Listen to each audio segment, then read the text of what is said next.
L'info sur AL24 News, bienvenue. Le ministre des Affaires étrangères, Ahmed Attaf, a eu hier à New York des entretiens bilatéraux avec plusieurs de ses homologues de pays frères de l'Égypte, de la Jordanie, du RD Congo et du Soudan, et ce dans le cadre de sa participation aux travaux de la semaine de haut niveau de la 79e session de l'Assemblée générale des Nations unies, a indiqué un communiqué du ministère.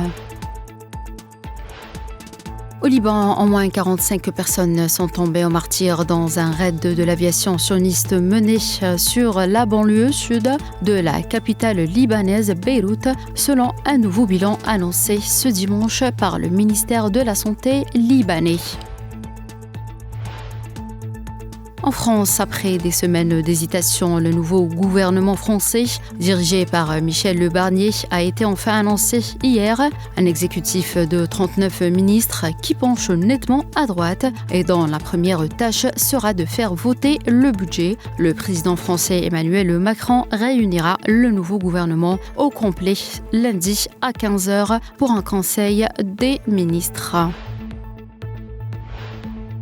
Le républicain Donald Trump a rejeté samedi le défi lancé par sa rivale démocrate Kamala Harris de débattre une nouvelle fois avant la présidentielle américaine du 5 novembre. Il est trop tard pour organiser un nouveau débat. Le vote a déjà commencé, a déclaré l'ancien président en référence au début du vote par anticipation dans certains États du pays.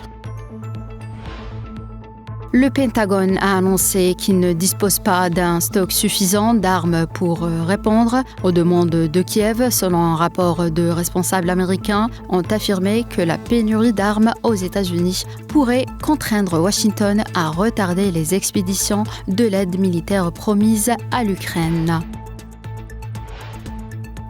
Et enfin, au Sri Lanka, le chef de la coalition de gauche Anura Kumara Dissanayaka est en passe de remporter la présidentielle au pays. Selon des résultats partiels portant sur plus d'1 million de suffrages dépouillés, il obtiendrait 52% des voix.